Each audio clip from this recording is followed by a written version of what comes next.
Well, he'll be absolutely gutted to be on his back in intensive care in hospital, not at the helm in Downing Street. A, because of obvious personal health concern, but B, because he's a man who feels very passionately that, having been elected on a very personal mandate, that he has to be at the helm at a time like this, at a time of great crisis, when there are enormous judgment calls to be made, weighing up, jobs, livelihoods and lives. And to be on his back will be very frustrating for him. He's a larger-than-life character, upbeat. He's got a huge personality. How much of a sort of workaholic is he, and how do you think he'll have been trying to work over the last sort of 10, 11 days?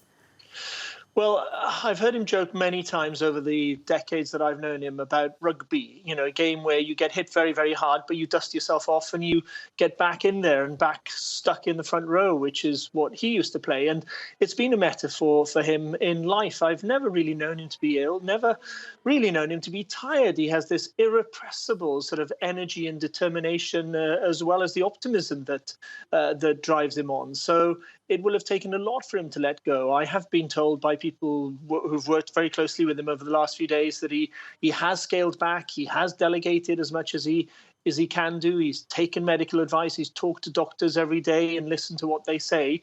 But at the end of the day, when you make big judgment calls about lives and livelihoods, when you are weighing up whether you're doing too little or doing too much, then it's something that you lose sleep over at night. And I can imagine he slept very badly, he hasn't eaten very well, he's barely sort of switched off mentally over the last week and hasn't given his body the chance, frankly, to fight off this very virulent virus. He is someone that we associate with being very robust, sort of this bounce-back ability, kind of as you've mentioned. When you work with him, is he someone that takes his health very seriously? He doesn't eat particularly well, but he used to get up early every morning, devour newspapers, and then go for a jog.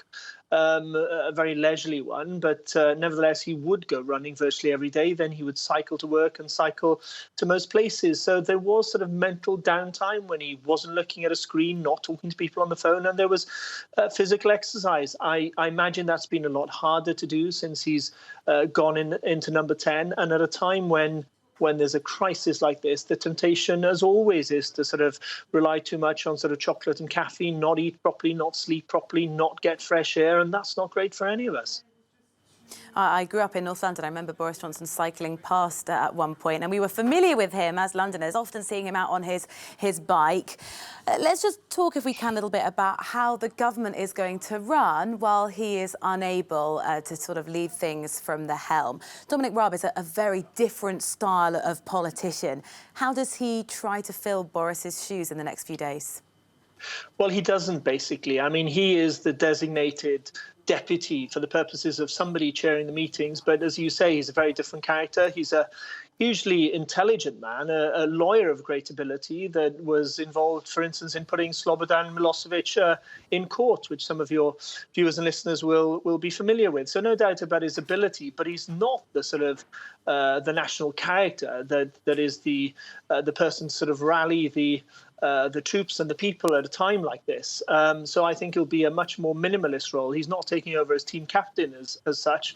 It's not the understudy. He's just going to hold it together. The key figures now, I think, will be the Health Secretary, Matt Hancock, a very able man himself, and the Chancellor of the Exchequer, Rishi Sunak, who, extraordinary though it seems, only a few weeks ago had not been in a major government office. He'd been a junior minister. He's a young man, but has stepped up to the plate very dramatically.